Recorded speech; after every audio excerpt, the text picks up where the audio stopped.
We've been learning about habitats. I'm going to read a book called What's Inside. This is what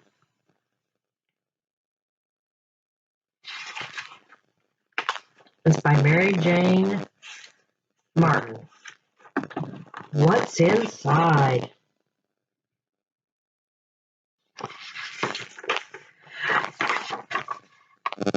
It's a baby chicken. That's what's inside.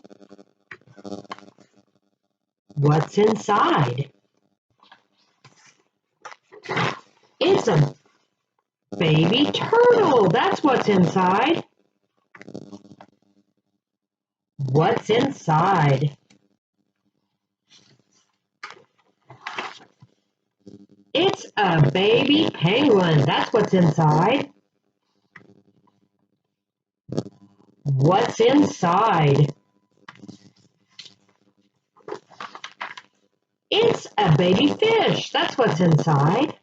Wow. What's inside?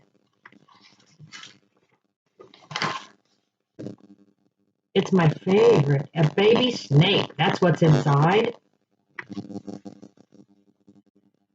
What's inside? It's a baby heron. That's what's inside. What's inside? It is baby salamanders. That's what's inside. That was a good book. Hope you enjoyed it.